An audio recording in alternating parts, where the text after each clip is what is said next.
Hey guys, this is Richard from AndroidCentral.com, and this is the Moto G.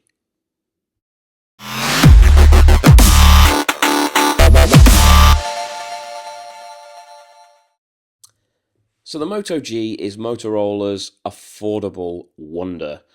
It's a very, very well-priced smartphone, very stylish to look at, reminiscent somewhat of the Moto X. It's gentle curved back. It's really, really nicely designed, especially for something that costs just £135.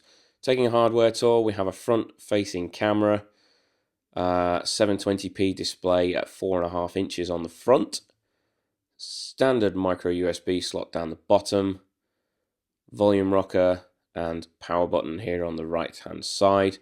It's not a particularly chunky phone either, it is quite slim. Flipping around the back, the one rear speaker and the 5 megapixel camera with LED flash. Now the yellow one we've got here, this back has quite a soft touch finish to it. It does get grubby quite quickly, but it does look quite striking and it does come off. We'll go into that a little bit later on. Sadly, underneath there is no removable battery. What we're staring at is a big old Motorola sticker and standard micro SIM card slot, and that's it.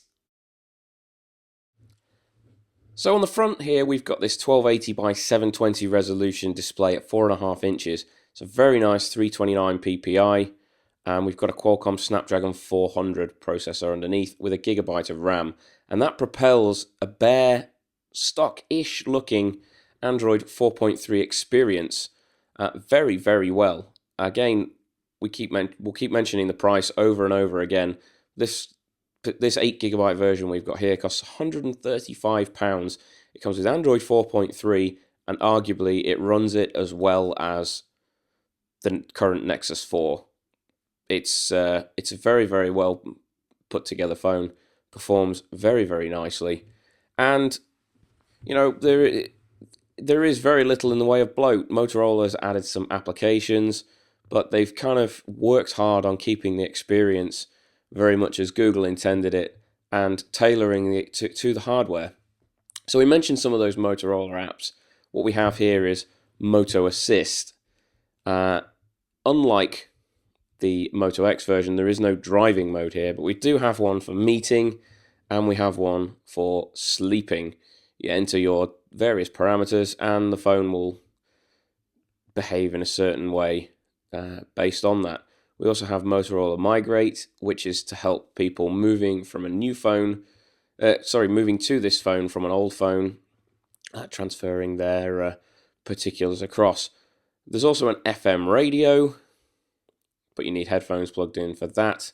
Though you don't get any in the box, you don't actually get a power adapter either, so you'll have to supply those yourselves.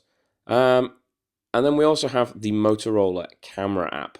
So this is different to Google's kind of Nexus-y style camera app. It's Motorola's own interpretation. It's actually really nice to use. So we swipe in here from the left and we've got some different controls to choose from. So we've got HDR, we've got flash, we've got a focus and exposure bracket, which when enabled will add a green circle to the screen that you can, did it wrong, but you can drag this around and you can set the focus point and exposure point on the screen before taking the image.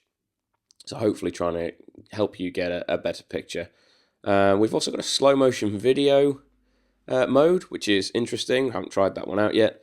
And there's also a panorama mode.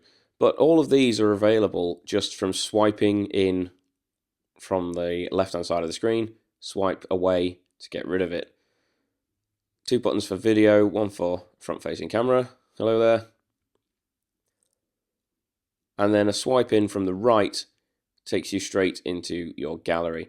And they've talked about wanting the technology to get out of the way and for people just to be able to pick up the phone and take pictures. One thing in particular we're really happy to see on the Moto G is the trusted Bluetooth device support. So providing you have something like a pattern lock or a pin lock, something that isn't just the bog standard slide or no security at all.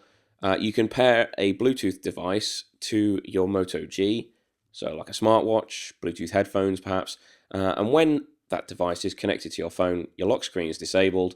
All you need to do to get into your phone is hit the power button and off you go. So we mentioned before about the removable back, and Motorola is big on personalization, and they're making a wide-ranging color scheme available. So there's a black one that we have here, white, red, all sorts of different colors, and also this flip shell, which comes in the same colors as the backs of the phones. Clips on the back and protects the front of the phone as well. So that was the Moto G. Thanks very much for watching, and we'll see you next time.